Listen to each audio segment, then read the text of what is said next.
അങ്ങനെ ഓണസദ്യയൊക്കെ കഴിച്ചിട്ട് ഇറങ്ങി തലാലിയിൽ നിന്ന്. എന്നിട്ട് നേരെ ഇപ്പം ഞങ്ങൾ സ്റ്റേഡിയത്തിലേക്ക് പോവാം കേട്ടോ. സ്റ്റേഡിയം ലുലുവിലേക്ക് കുറച്ച് സാധനങ്ങൾ വാങ്ങിക്കാനുണ്ട്. നല്ല വെയിലുണ്ട് കേട്ടോ. വെയിൽ കാരണം ഇതിപ്പോൾ ഒന്നും എൻ്റെ മുഖത്തോട്ടാണ് അടിക്കുന്നത്, ഒന്നും കാണാൻ പറ്റുന്നില്ല, അത്രയ്ക്ക് വെയിൽ.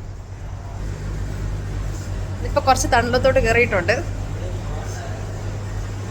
അപ്പം ഇത് വേണ്ട, രണ്ടുപേരും കൂടെ പോവുക. കഴിച്ചിട്ട് ക്ഷീണം അവിടെ തിരിഞ്ഞൊക്കെ.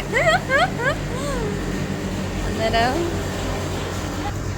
അപ്പം ഞങ്ങൾ തലാലിലോട്ട് പോവാണ്. തലാലിയിൽ നിന്ന് ഇറങ്ങി ഞങ്ങൾ സ്റ്റേഡിയത്തിലോട്ട് പോവാം.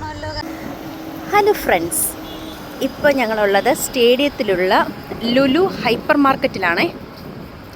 അപ്പോൾ ഞങ്ങളിവിടെ കുറച്ച് കാര്യങ്ങളൊക്കെ പർച്ചേസ് ചെയ്യാൻ വേണ്ടി വന്നതാണ്. കുറച്ച് സാധനങ്ങൾ. ഫുഡൊക്കെ കഴിച്ച് വയറൊക്കെ നിറഞ്ഞിട്ട് നടക്കാൻ വയ്യ, ആ ഒരു അവസ്ഥയിലാണ് ഇപ്പോൾ പൊയ്ക്കൊണ്ടിരിക്കുന്നത്. പിന്നെ വേറൊരു മെയിൻ കാര്യം എന്ന് പറയാൻ, ഇവിടെ നല്ല സ്വീറ്റ് കോൺ കിട്ടും. അത് ഞങ്ങൾക്ക് എല്ലാവർക്കും ഭയങ്കര ഇഷ്ടമാണ്. അപ്പം അതുകൂടെ കഴിക്കാനായിട്ടാണ് പ്രത്യേകിച്ച് ഇപ്പം ഇങ്ങോട്ട് ചാടിത്തുള്ളി വന്നത്. അതാണ് ഞങ്ങളുടെ മെയിൻ ഇൻറ്റൻഷൻ. അവൾ പറഞ്ഞ കണക്ക് അത് പ്രതീക്ഷിച്ചാണ് ഞങ്ങൾ ഇങ്ങോട്ട് വന്നിരിക്കുന്നത്. അപ്പം ഞങ്ങൾ കയറുവാണ് ലുലു ഹൈപ്പർ മാർക്കറ്റിലേക്ക്. ഓണമൊക്കെ ആയതുകൊണ്ട് അത്യാവശ്യം നല്ല തിരക്കുണ്ട് കേട്ടോ. അതുകൊണ്ടോ ഭയങ്കര തിരക്കാണ് മാളിൻ്റെ അകത്ത്.